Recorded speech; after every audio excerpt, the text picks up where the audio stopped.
Okay, today we are playing a game on the Horizon Lunar Colony. We are in the Gold SR range, and we will be playing Roadhog the entire way through, with special guest, the cat. He's been here all the time lately, even though he almost always leaves immediately. What? I don't know why. Look at him. Yep, there he goes.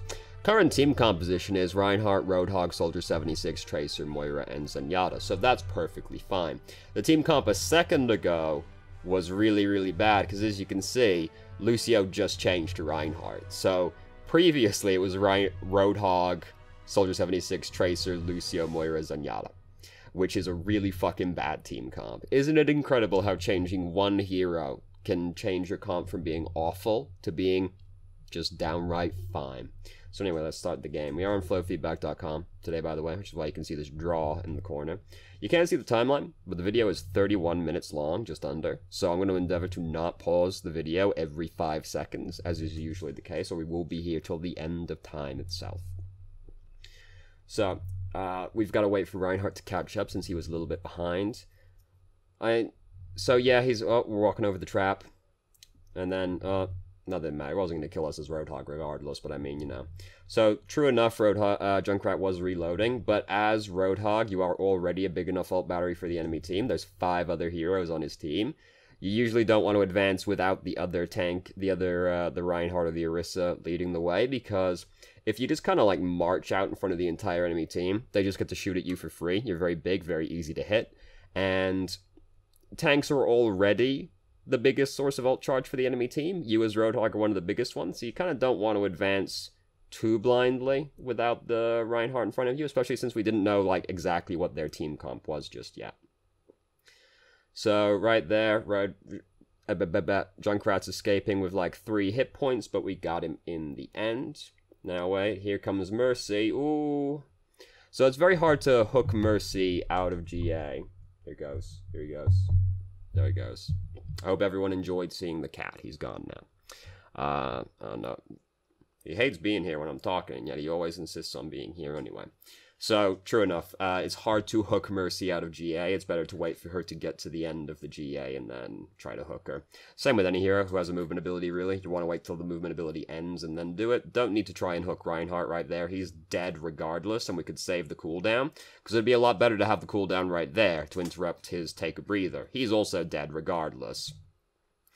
But because we did it on Reinhardt instead, the hook cooldown lines up with getting this tire instead, and there's some disagreement over there. I also think hooking the tire was the correct play, because there's no guarantee it kills you as Roadhog, as we can see. And even if it does, it's better it kills you than everybody else on the objective behind you instead. Being that you are a tank, your primary objective is to keep the rest of the team alive, so it works out. You can do that with a lot of different heroes as well. Like sometimes as Roadhog, you can just walk towards the tire, take a breather, and the Junkrat will explode it on you, and it won't do like any damage. If you're playing like Zarya, Reaper, Moira, you can just kind of walk at the tire right as you expect him to explode it. Just push your ability, and then bam, you don't die. And if you fuck up the timing, you die. But if you do it correctly, you end up wasting his ultimate. If he's got patience, he won't fall for that trick, but most Junkrats do, honestly. And even regardless, just the thing with the tire is it's better it kills one person than multiple people. So even regardless, sometimes just you walking forward by yourself into the tire is better. Do you like how ominous this bit that what we stopped on is? Sometimes just you walking into the tire by yourself is better than it going past you, or you leading it onto other people and killing multiple people instead. Sometimes you gotta take one for the team. We didn't wave back! How fucking rude of us. I'm sorry I banged the table, I was so upset about it. So we have Whole Hog, which is not ordinarily a very exciting offensive ultimate, but everything's gonna line up real nice right here, cause, oh, killed Mercy. Oh, look at this. Everybody's nice and lined up in the corner for us, so we get to just push him in the corner and fuck him to death with our gun. Easy peasy. Easy clap. And then they're not going to even get to try and contest it. Incredible. And so based off that, you can probably tell what's going to happen for this video to be 31 minutes long. Because of course that's counting all the in-between stuff that we're going to skip over, but I mean still. Ah, yes, Reinhardt's such a graceful hero, isn't he? I love the clips that's just one Reinhardt pushing into the other. One starts doing that, and then the other one joins in as well. That's how the Reinhardt mains communicate with each other. So now we've got our defend horizon. They're probably quite tilted off of that first attack, seeing as we rolled right over them. It's always very nice when you get to the end of the round, and then the timer actually ticks up rather than down. Unless you're the one that failed to defend, that is. Then it feels really fucking bad. So I think our team comp is basically the same. I wasn't paying close enough attention, if I'm to be honest with you. So we're going up real fucking far right now. It is hard to get punished for this as Roadhog because of Take a Breather, but we don't know what their comp is yet. So I wouldn't recommend going up that aggressively until we know exactly what's going on up there. And then, you know, if there's nothing too scary, like there's no McCree, no other Roadhog, stuff like that, no Anna, then there's no hard crowd control up there, so it's hard for them to actually, like, punish you for doing that, and you might kill someone. The thing is, though, you still feed them a lot of fucking ult charge by doing something like that. And as we established previously, Roadhog's already a big enough ult battery, we don't need to give them extra help. And we were going up there basically by ourselves as well. If they aren't, like, grouped up properly, as is often the case, then you can usually get away with something like that and pick somebody off, provided they don't have certain heroes that can counter you. Basically all the ones with hard crowd control are the ones that are going to fuck you for trying that kind of thing. Hook the Diva, it might save the Ryan's life. No, it won't. No, it won't. I'd rather try and kill the Mercy, honestly. The sad thing is that we kill Mercy. Like, there is a 0% chance that hooking Diva saves Reinhardt's life right there. Look at him. I look at that right there, I'm like, he's dead. He is a dead boy. I'd rather try and kill the Mercy, because if we kill the Mercy, we cripple their healing. Or, at least, you know, they've also got Nana. If we kill their Mercy, who is expected to be the main healer most of the time, then that might stop the push instead. Reinhardt was dead. I ain't gonna hook Diva to try and save him. He's dead. I'd rather try and hook the Mercy. The wasted ult thing is okay. Don't... Plaid is famous for having shitty ult usage, so it's whatever. No. Don't be that. What are you doing?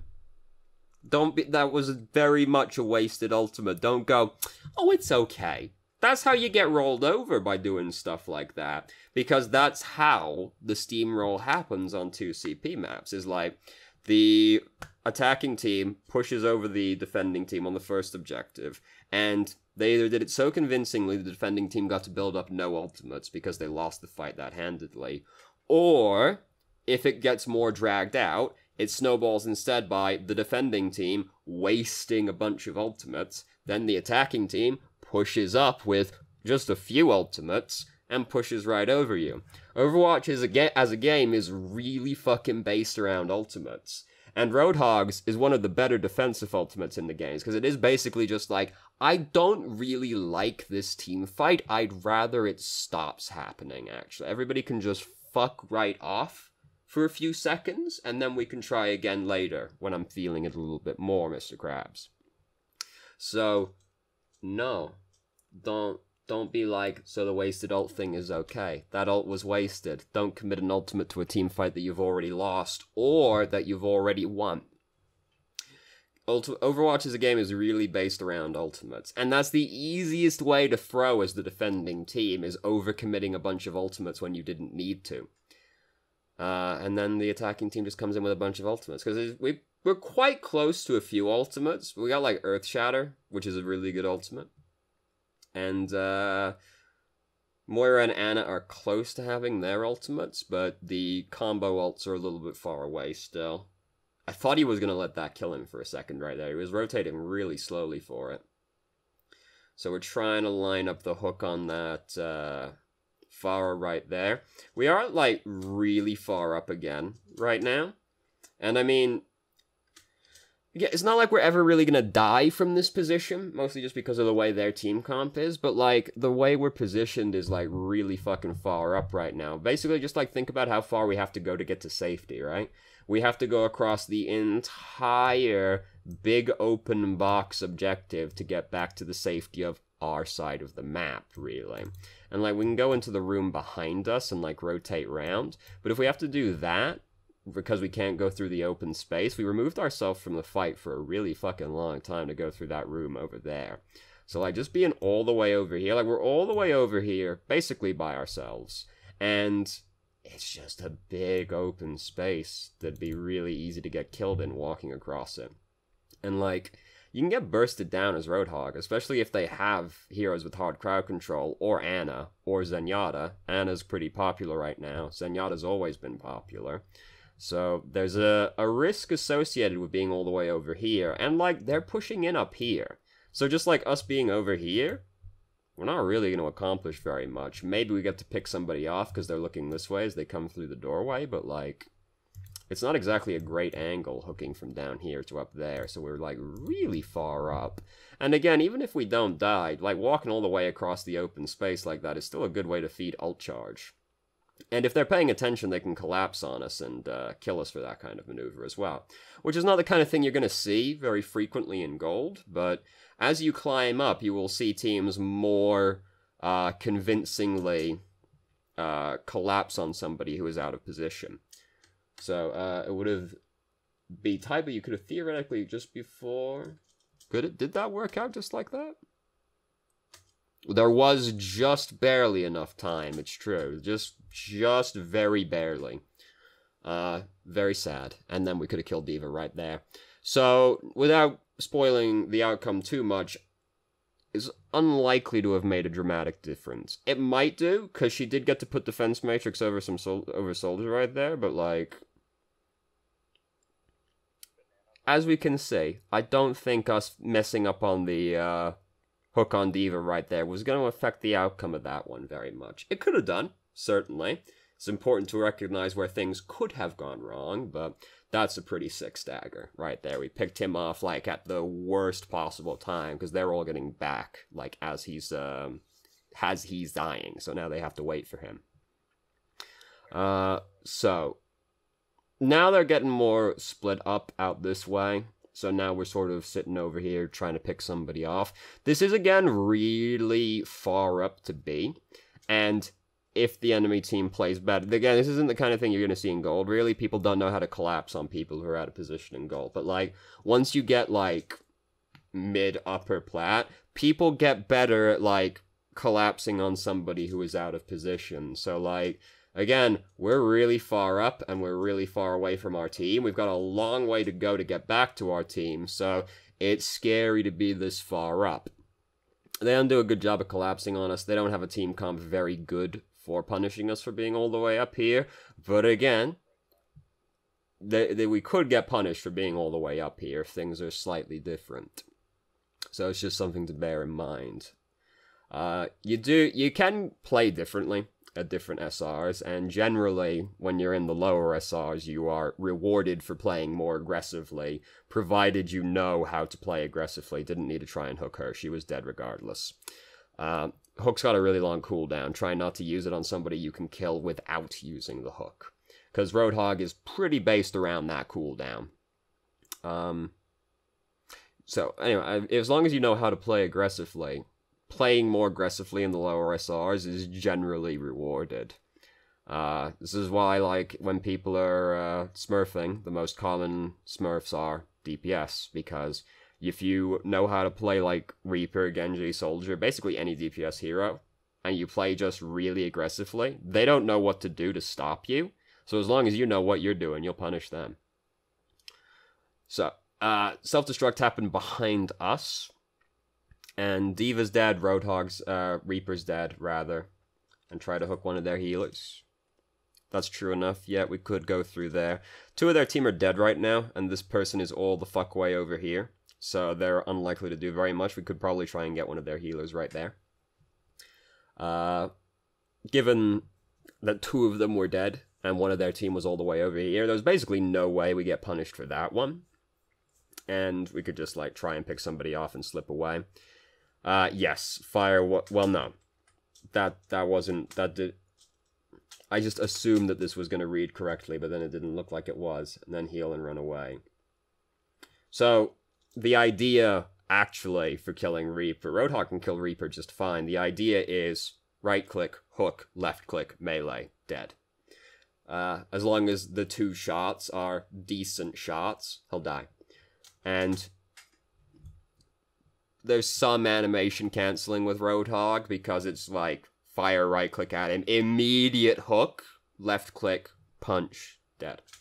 And you gotta count your shots as well, because nothing's worse than doing the right-click, hook, oh fuck, start reloading, then Reaper kills you. But that's the actual idea for killing Reaper. Right-click, hook, left-click, melee. And as long as both of the shots are decent, the Reaper will die. And if the first shot, if you realize you missed the first shot or didn't do enough damage, you don't think you're going to kill him on the melee, just like, give it a go, take a breather, turn away from the Reaper, and just start walking away from him. If you take a breather, and like, do turn away from the Reaper as well, because this is the thing with Roadhog, is the way his head hitbox is, if you want to take less damage from the enemy team, turn away from the enemy team, because think about how, like, Roadhog is built as a person, right? He isn't built like a snowman. His head doesn't rest on the exact top of his body. It's slightly offset to the front of his model. So if you turn away and just show them your fantastic ass instead, they can't headshot you, and then you can you'll take way less damage, because that's the easiest way to kill a tank is headshots, because their heads are nice and big. But Roadhog you can just turn away and take less damage. And then if you've got the damage reduction from take a breather as well, you're taking, like, no damage if they can't shoot you in the head. So, it's a bit of an overcommittal of an ultimate, but Whole Hog as an ultimate is, like, not particularly exciting. So, if you are not sure which way the fight is going to go either way, it's not really, you have to be too afraid of, like, dumping and overcommitting. You don't want to commit an ultimate to a team fight that you've already lost or already won, as we've established. But if you're still in the phase where you're, like, not sure if you're going to win or lose, Whole Hog isn't one you have to be too afraid of wasting. It's not like, it's like a 6 out of 10 ultimate. It's no, like, 9 out of 10 ultimate, like, or 8 out of 10 ultimate like Valkyrie is, So you don't have to be, like, super afraid. But it was a bit of an overcommittal right there. Probably would have just ran away after demeching the D.Va. Yeah, we did have to use our hook to do it. It's very hard to kill the baby D.Va without the hook. So, if you don't have your hook, you tend to end up just giving baby D.Va another mech if you overcommit to it as Roadhog. Or any tank, really. Because, like, Reinhardt, if she gets away from you, she'll just, like, run away from you, shooting into you, and you'll give her another mech back. You ready to go, Shreven's Reaper's Raise for this 1v1. If you pull a Reaper in your face, that's where he's best, and you... So, again, yeah. If, right-click, left-click, melee, dead. But, we are, like, in general, we position, like, really aggressively. I don't think it's so much a Reaper-specific issue. I think we, in general, are just, like, a very aggressive player, which is fine. I'm a very aggressive player as well. But, it's important to be aware of, like, where we could be punished for when we're being too aggressive, because if you do this kind of, like, we haven't really been punished for anything we've done so far, really, but, like, the stuff we've been doing, we could get punished for. So it's important to know that, like, what we're doing in slightly different scenarios could get us killed. I don't think it's a Reaper thing so much, it's just we're very aggressive. And, like, whatever. I'm aggressive. I get myself killed all the time, but, like, you gotta know where you could get punished. So, anyway, I don't hate the idea of popping your ult off CD, especially since you got the last 40% in, like, 11 seconds. But look at this frame, your ult pushes people back, there are multiple things in the way, only one enemy. So I wasn't really paying attention. I was off on my own little tangent right there. Yeah, I'm not super excited about that ultimate. It's, the way Roadhog's ultimate is it's very difficult to use it aggressively, unless there's corners to use, or you've been nano boosted, or you can combo it. that ult right there, wasn't particularly excited about what that one said. Your ult wasn't a mistake, but you guys have nothing for the last fight. No, I do think that was still a mistake. Like, just because you won the fight doesn't mean it wasn't a mistake. I wouldn't have used my ultimate right there. I'm not super excited about using it in that giant. Yeah, don't do this. This is mad. This is mad too over-aggressive. Got punished for it. We're saying this was a really bad idea in the voice chat right now. That was a very bad idea. Slept the Pharah out of the nano-boosted barrage. Nice. Feels good, man. What was I saying? Yeah, so the ult I wasn't super excited about the ult right now. Yeah. We got our ult right now. Shove all these people away. Try and stall this out a little bit more. Now, realistically, does it save this point? No. But, so... the way the fight went, they had, like, a lot of ultimates to use. So, it's not unimaginable we could have changed the outcome of that fight by saving our ult and not overextending as badly as we did. Because they got to push in 6v5, and we wasted our ultimate, so even if we were there, we wouldn't have had that to actually try and fend them off with. So, if we didn't overcommit our ultimate to that one fight, and didn't overextend, we might have been able to save that objective, but given how many ultimates they used on that fight, it's unlikely us having whole hog was going to be enough to fend them off. But we've already attached like a lot of different modifiers to how that fight might have gone differently, so we'll never know. It happened in a parallel dimension. But there's a possibility we could have changed the outcome of the fight. Your top priority is protecting the Bastion. D.Va does that better than Road with her defense matrix. Depends on what the enemy team comp is, but generally D.Va is going to be better, yes, if you don't know. She also would help a bit with the Pharah. They bring on contest high ground. The thing is, I'm not too afraid of Pharah on Horizon. It's not a fantastic Pharah map. So, I'm like, not too afraid of that. It's true though, D.Va is on average going to be better at protecting Bastion. But Roadhog, like if they've got more flankers, Roadhog is going to be better at protecting Bastion. If they go with the Junkrat, Pharah, Hanzo strat, then D.Va's going to be better. But if they go more flanker route, Roadhog ends up being better because he has hard card control. Whereas D.Va has the defense matrix for the projectiles. But also, you could say Orissa's better if they go with that combination, because then you can just try and out-shield it all. And if they go, like, really extreme with it, if they go Pharah, Junkrat, Hanzo, there's no amount of shields in the world to protect the Bastion through that one. But if they just go, like, Pharah, Hanzo, Junkrat, Hanzo, Orisa ends up being better for protecting the Bastion, just because then they have to work through way more shields than if you pick D.Va. Because, like, D.Va only really helps if you can get to those heroes, which is not always feasible to do. Orisa, you just put the shield in front of the Bastion, and that's basically it. So, anyway, I don't really get what you're doing here. You're not really contributing at all to your team from this position. Yeah. So, we, like, basically, the alternative is, like, we go up on the catwalks and just try and hook somebody. That's, like, the only other real thing we do. Roadhog doesn't have, like, great thing. Like, basically, he doesn't have a lot of long-range options, so basically the best thing you can do is just be up on the high ground, try and hook somebody, and try and get a pick on somebody, which, I mean, you know, is, like, basically a lot of Roadhog's point. And, like, hover around the Bastion, try and protect him, basically. Miss the Pharah, sad, but she's just floating out in open space over Bastion, so she's not exactly long for this world. So, stand in front of the Bastion in this position, and it's just like, they're trying to kill him, we want to try and keep him alive, so rather than backing up, like, try and, like, protect the Bastion. Roadhog's not exactly a tank, but you still are physically big as a character, so you can body block for the other people. And they're going to focus the Bastion down pretty hard. We shouldn't come back, we're just going to feed ult charge right now. They're going to capture this checkpoint. I guess you could argue you're building for your ult. No. That's a bad argument. Don't do that. We fed them a lot of ult charge by doing that. And,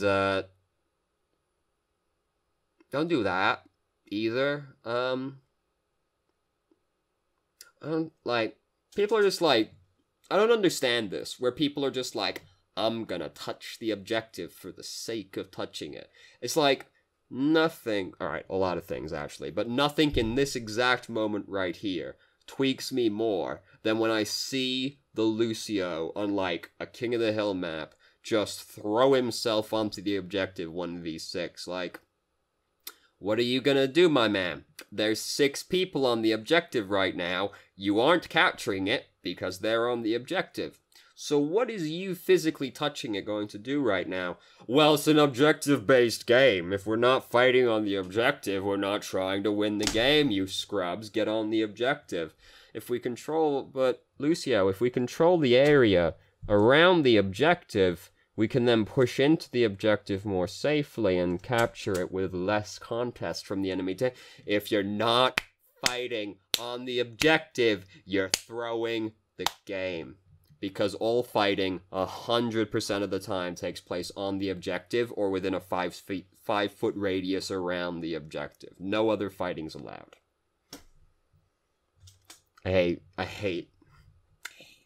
It's like, this was so much worse right after Overwatch came out, but it was fucking an epidemic for the first, like, 3 months of the game being out. On payload maps, like fucking Route 66, where people would just go sit right outside the fucking right outside the fucking the attacking team spawn, like, gonna hold the point right here, when, as we all know, we're meant to play around the defensive architecture of the map, so on Route 66, you wait for them to get to the corner, you play on the gas station, then you fight them when they turn the corner. Dorado, you fight them under the archway. You don't try and fight them over in front of their spawn.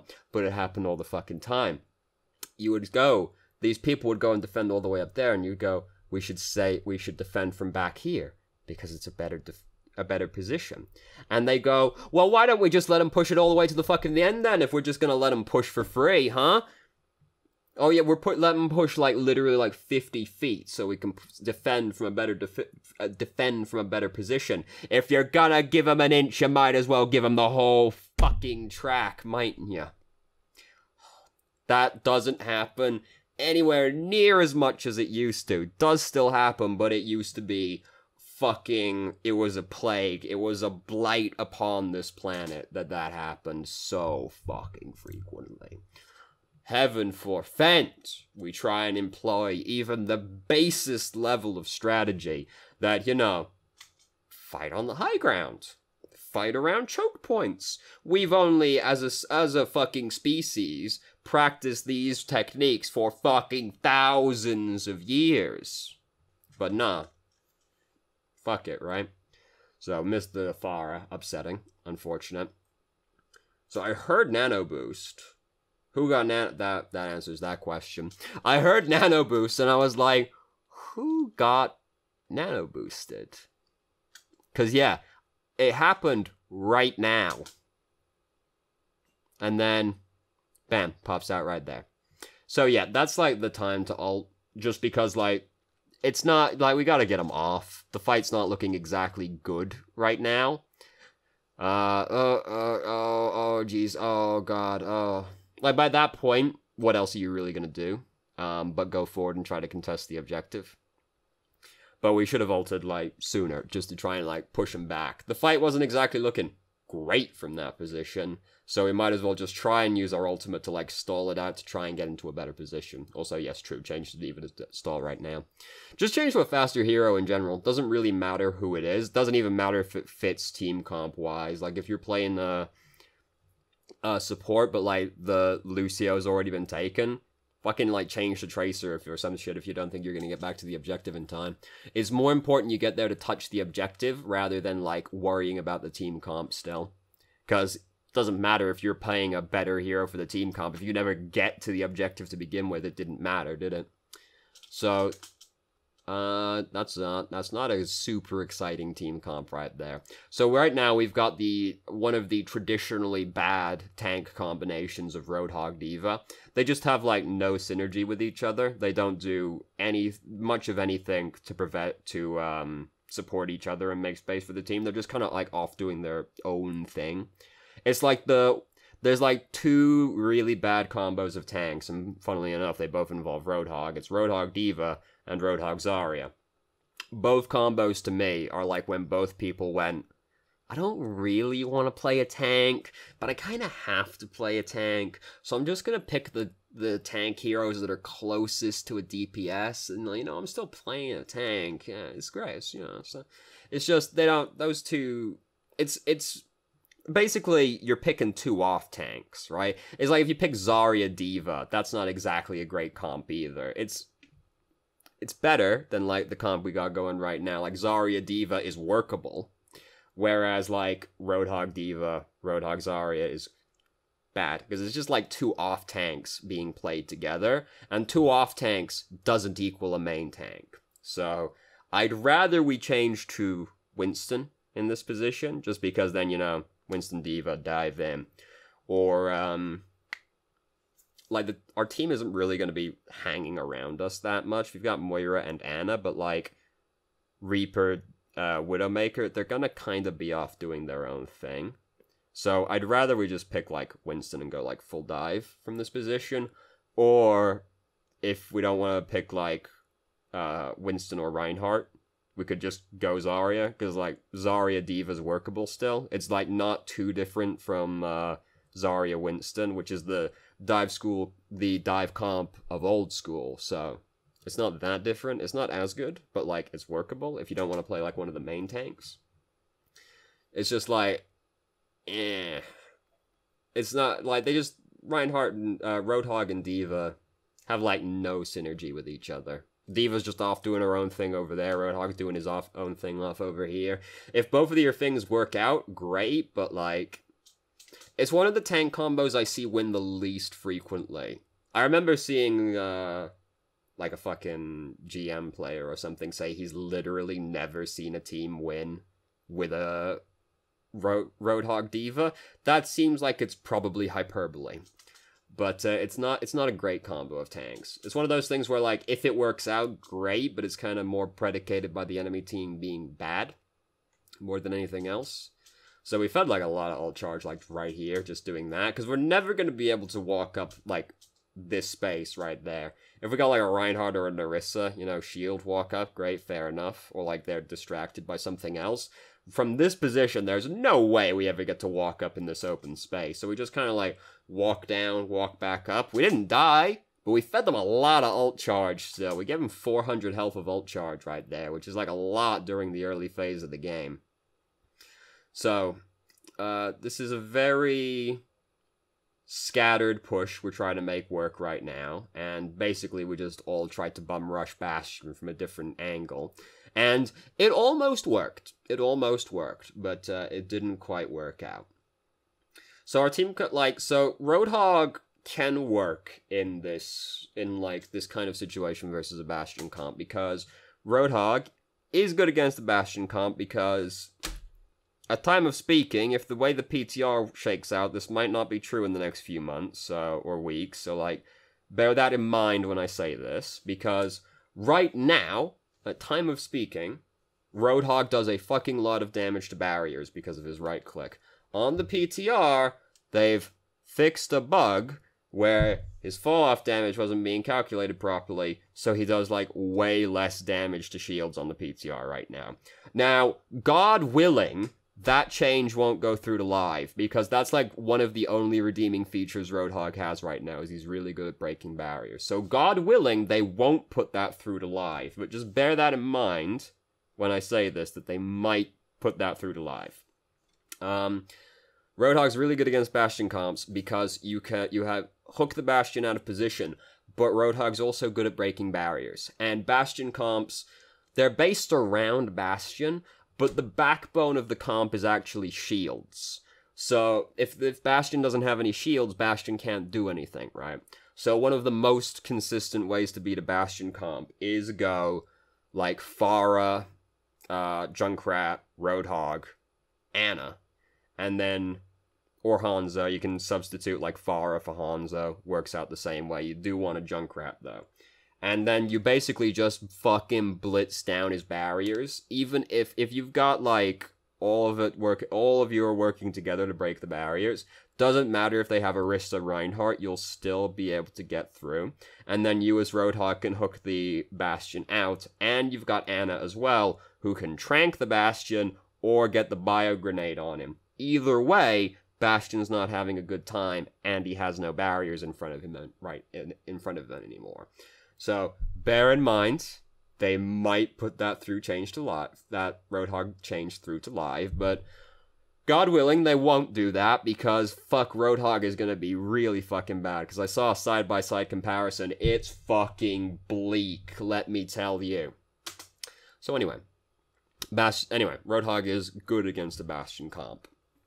At time of speaking, we'll see if that's true in like 3 weeks.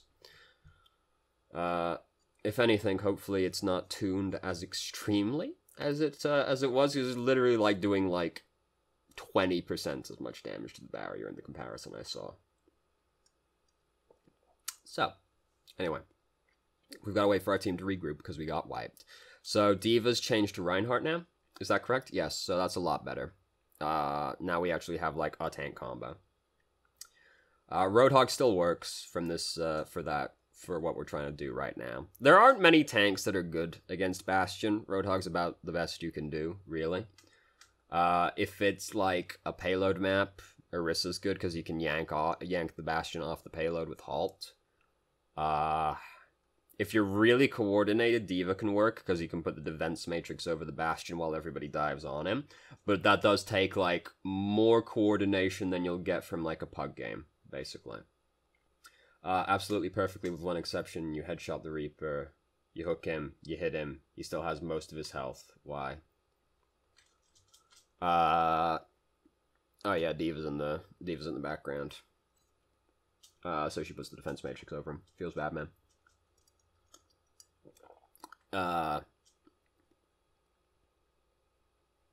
Elevator music was just playing in my mind there for a second. It's been a long day, and this is a very long video, so you know, you drop and look for the D.Va for a bit, which is fine. But as you did that, your Rhine died along on the other side of the point. Could you have stopped it? Probably not. It looked like a suicide charge. When did Reinhardt charge? Oh, 100%. He's dead. 100%. Don't need any further, I could tell exactly where he was going to go. He was going to go through the other side of the objective. Yeah, no. We've already lost the fight at this point. Don't commit your ult to a fight we've already lost. It does get the Earth Shatter out of their Reinhardt, weirdly enough, but at that point, the fight's over. Don't commit your ult to a fight you've already lost, or a fight that you've already won. We, definitely lost. As soon as Reinhardt pushed charge, we lost that team fight, basically. No one can throw as fast as Reinhardt. So I have this friend, by the way, so here we go, right? Here we go off on a tangent. I have this friend who sometimes suggests absolutely foolish things to me, right? So, he proposed to me this alternative to Earth Shatter, which instead of his ult being Earth Shatter, Reinhardt's ult would be that he threw 12 fire strikes in a cone in front of him. And I was like, okay, now bear in mind though that D.Va's in the game, and also Genji's in the game. That if you thought Reinhardt could throw efficiently right now, wait until the Genji pushes right up in front of your face and bounces 12 fire strikes back at you. Then your whole team just fucking dead right there. And he was like, as soon as I was like, remember Genji's in the game, he was like, oh shit. He proposes some truly ludicrous things sometimes. Honestly, I don't even think his ult would be, Earth Shatter to me sounds like it's probably a better ultimate regardless, rather than just throwing out a bunch of fire strikes, because there's a lot of things in the game that can fuck up some fire strikes.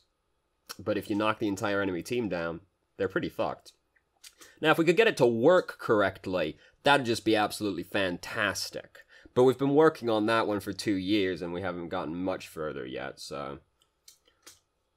A lot of the bugs that Earth Shatter has right now have been in the game since launch. It's just, the thing is that, as time has gone by, more and more bugs have started to appear. and also the bugs that have been there have just been becoming more frequent. Because, like, the earth shattering in the air and it doing nothing, that happened to me, like, within the first week of playing the game. The thing is, the people that had knock-ups were not particularly common. Like, Junkrat was terrible at the time. Doomfist didn't exist, you know, but now, Junkrat's in the game, Doomfist's in the game. They're both pretty popular. Suddenly, Reinhardt's getting knocked in the air all the time, so bam, that bug has become super common, just because it's always been there, but there weren't people who could abuse it. Now there are people who could abuse it. And, like, shit's just getting more and more fucked up. I am also 100% certain that the reason they changed the visual effect for Reinhardt's ult is because with the new visual effect, it's harder to tell that Earthshatter fucked up. Like, I'm sure that the graphical change was just to obfuscate how bugged Reinhardt's ultimate is. Because it was really apparent with the cracks on the ground. It's less apparent if it's just the shockwave effect. So I'm sure that it was just to hide how bugged it is. But it's so bugged at this point that it's very difficult to hide. It's like every other Earthshatter is going to be fucked up somehow. It's disgraceful. So we missed Farah right there. I don't usually like to comment on aim, but just like take the extra like half second to aim, because we just try to flick that at her very suddenly. You usually have slightly more time to aim than you think you do. People usually fuck up their aim because they're too twitchy and too excited to get the shot out or throw the hook out or something like that. You usually have more time to line the shot up than you think you do. Just like take the extra half second to line it up rather than like flicking it across the map.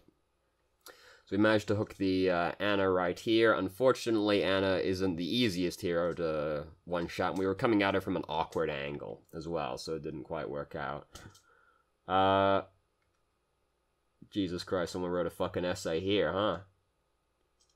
What's the other one? Oh, god damn it. I thought they were both going to stay on there at the same time, but no.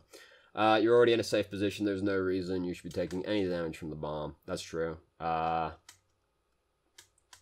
Your team as a whole seemed super disjointed. Your Ana was low ground on the point, in position to get charged now. Currently splattered behind you, your Soldier and Moira were high ground, getting Death Blossomed, and your Iron Reaper is not ideal. Yeah, this can be fixed with aggressive shot calling.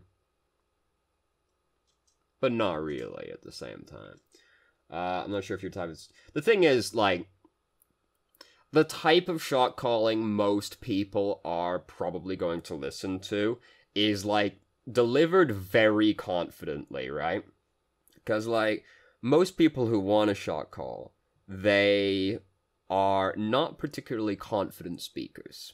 And on top of that, communication itself is a skill that people tend to lack, as well as the confidence. Because the type of shot calling people are most likely to listen to, in pugs anyway, is very confident. Like, if you sit there going, I think we should go left onto the objective, then no one's gonna listen to you. But if you go, alright, we're going left now, let's go, and you're Reinhardt, they're like, oh fuck, I guess we're going left. Like, but most people are not quite that confident when it comes to this kind of thing. So it tends to not really work out. And you have to actually, like, want to do it. You have to be confident. And you also, like, shot calling itself and communicating efficiently and productively is a skill. It's like a lot of things you need to have going that most people don't have, particularly in low SRs. So I didn't see the last, like, 2 messages. It's fine. Whatever. I've been recording for, like, 45 minutes already, and we've still got about 8 minutes of video left still. So, we're gonna hurry it up a little bit at this point, I think. I think we've covered the broad strokes at this point. So we've tried to hook over... Yeah, so I'm not sure why we did that one. Probably to try and get, like, extra length on it or something like that, in which case you do a 180. But, like, that's not going to be productive from that position. You're better off just, like, getting the shot into her instead. So we managed to hook the Reinhardt over here. They'd started losing the fight already by that point as well. Yeah, honestly, I would wait for her to take the shield down instead, because Roadhog doesn't get many shots. One decent shot into Bridget is quite a fair chunk of her health, and with all the people crowding around her, she's going to turn around eventually. If you're, like, fighting, if it's less people fighting the Bridget, then yeah, fair enough, just be shooting into a shield, because you got to get through it sooner or later.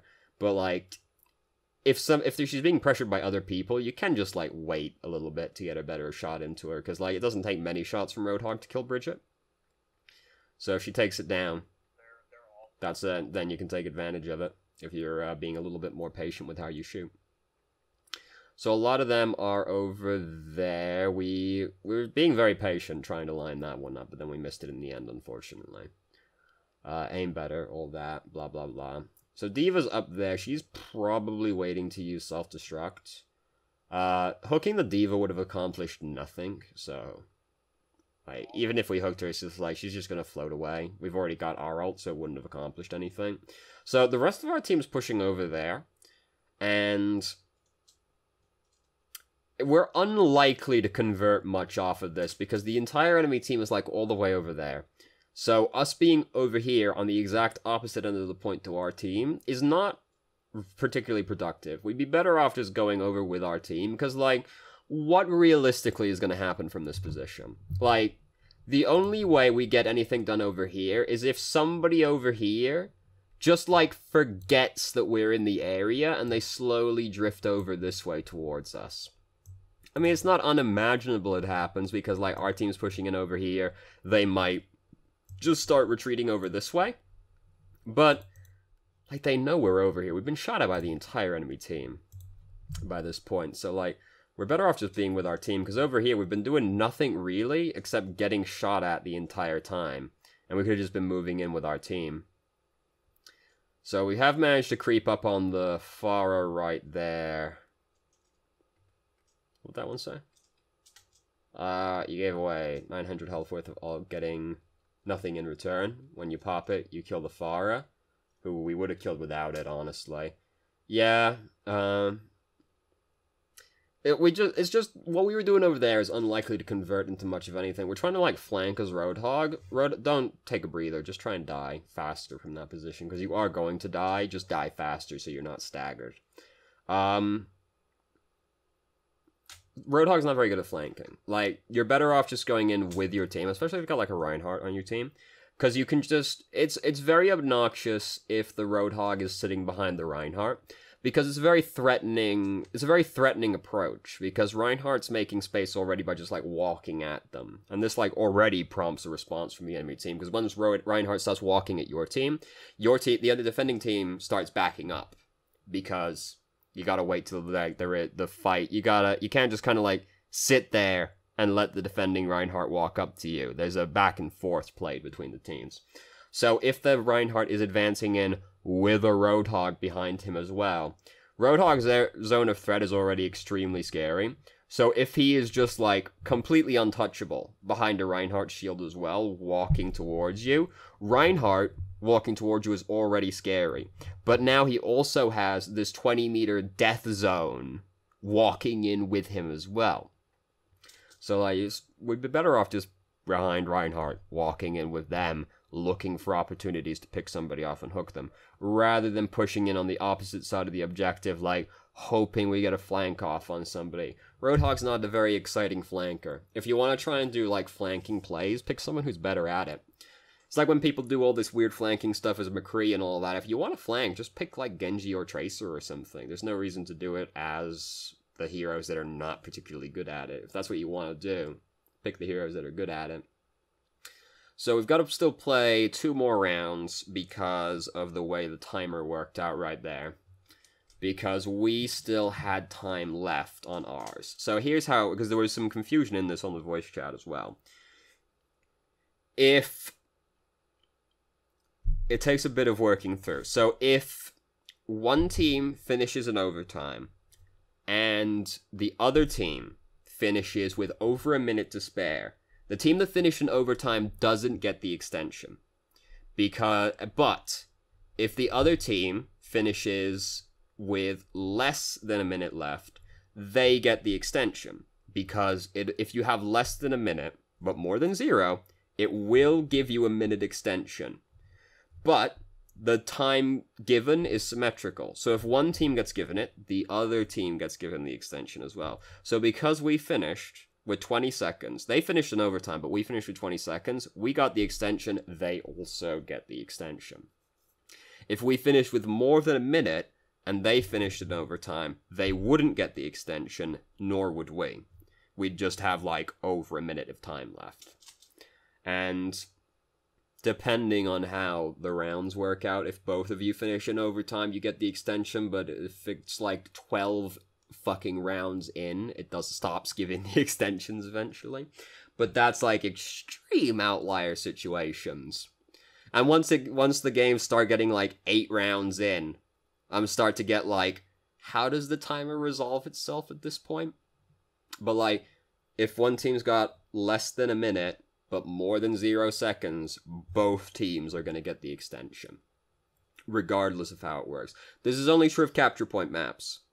If it's a pure payload map, then both teams get the extension regardless. It needs to be hybrid or 2CP for this to work out, because if it's just track, it goes, I will give both teams a minute, because, like, otherwise, like, what? We're going to give one team a minute, one team no time. They got to push it, like, a centimeter and they win. Let's just give both teams the extension. But if it's a capture point map, then the timer works out like that. It's weird. I know, it's weird. But, like, basically, less than a minute, more than 0 seconds, both teams are going to get the extension. One's in overtime, one team's more than a minute, one team's not getting the extension. This is why even finishing with 0.1 seconds matters, because if you finish in overtime, there are situations where you end up where you can't win the game anymore, you can only draw, but as long as you've got 0.1 seconds left, you can't get put in that position, because you'll always get the extension. Anyway, so, you know, it doesn't matter, like, 9 games out of 10, more than that, realistic. It doesn't matter, like, fucking 19 games out of 20 or something, like, probably, but occasionally it matters. And, if you know how the timer works, you can wow your friends with your extremely fringe knowledge of how the game works with the time bank system. I am glad that they did the time bank system, because before, when it was just like coin flip and all that, people wanted them to make the game stopwatch, which is literally just whichever team attacks faster wins. And, you know, I was like, yeah, that's better than the coin flip that we had at the time, where one team just had to push a checkpoint to win. Like, stopwatch would be better than that, but they didn't do that. They didn't cave into the community demand. This is like one of the times Blizzard was actually right about something, if you can believe it. They didn't give in to the community demand to do stopwatch, and instead they did the time bank system. I think the time bank system's a lot better, because stopwatch always will encourage people to pick extremely aggressive team compositions. Like, if it was stopwatch, you'd see so many more dive comps, right? But because it's time bank, you can get away with being a more slow boil team composition, because it's not literally just whoever does it faster wins. To an extent, it's still kind of whoever does it faster wins, but not to the extreme extent that stopwatch is, where it can just eventually reach a point where mathematically you can't win anymore. So, I mean, that can still happen, technically, but, you know, like, it's much harder to be in that kind of position. I think the time bank system's a lot better than stopwatch. So, credit to Blizzard, they put in a way better system than what the community wanted. Sometimes they're right, sometimes. So we've lost Anna immediately at the start, which is not a good start, obviously, because we haven't exactly got a lot of time left. So we do have to wait for Anna from this position, really. We don't have enough time left to start pushing him without her. Because if we push him without her, we're very unlikely to win the fight. But if we push him without her, lose the team fight, stagger, we don't get a second chance. So we do have to just, like, wait for Anna, really, before we start pushing him. to be fair. That's more up to to Reinhardt more than anything else, whether or not we start pushing him, but we do have to wait to Ana, really. Could have been to hook the Rein as he's getting up before he could put his shield up, confirming that kill would be huge. True. Also, if you hook him right now, and I mean, this would take some pretty crazy reaction. If you hook him right now, he actually gets pinned. So that could end up killing your Reinhardt as well, though. Because then Reinhardt would end up going, like, way further in. But Reinhardt's dead regardless. Like, he got countercharged right in front of our team. So he's basically dead regardless. If you, there's this whole thing with, like, countercharging so that you're as close to your team as possible. And, like, he was really close to our team. He was pretty fucked. So, but if, one Reinhardt's charging, oh no, if you have crowd control, and you're both Reinhardts are charging at each other, you can crowd control the enemy Reinhardt and make it so he gets pinned by your Reinhardt. But depending on the position you're in, we're not going to see play of the game. Depending on the position that you're in, you can end up killing your Reinhardt by doing that. Because I've definitely been in situations where I was like, I only wanted to countercharge this guy, but suddenly I'm all the fuck way over here. But sometimes crowd controlling the Reinhardt before the pin happens, before the countercharge happens, leads to him dying. So it depends on, like, the situation you're in. You do have to read and react to a lot of things quite quickly, but something to bear in mind is if you see the other Reinhardt charging from 1,000 miles away, sometimes you just, like, crowd controlling him will lead to him dying, because you'll get pinned by your Reinhardt. Assuming your Reinhardt actually countercharges him, which is a whole other thing onto itself. So, this was a really fucking long game. The thing that stands out the most is definitely just that we position way aggressively, and, like, we didn't get punished in a lot of situations, but even in the situations where we didn't get punished, we either could have been punished, or we still ended up feeding a lot of ult charge where we didn't need to. Roadhog's already an ult battery. Tanks are already the biggest source of ult charge for the enemy team. We want to mitigate being an ult battery as much as possible. So just try and bear in mind, like, even if you are not gonna die for what you're doing, don't forget they are still gonna get to do damage to you, which is giving them ult charge. And if you feed them a bunch of ult charge, that can very easily end up in you losing the game. It's just not the kind of thing that has immediate feedback to it, right? It's like the inciting mistake, taking damage, can be so far removed from the point where you got punished. Because you might feed, like, 20 ult charge early on. And that might not come up for the next, like, minute and a half. You, like, don't even know that you feeding ult charge to the enemy team led to you losing. So it's the kind of thing that's, like, hard to internalize as being a mistake. But, like, you do want to, just because the incident and reaction are so far removed from each other. But bear in mind how much ult charge you're giving to the enemy team. Also, Reaper, right-click, hook, left-click, melee. Reaper's dead, as long as both shots were decent. So, thank you very much for watching. If you did, if you have any questions, feel free to ask. I'm more than happy to answer. If you haven't already, you can join our Discord and ask questions more directly and have a conversation about them, or just shitpost with us, and I hope you found the video helpful.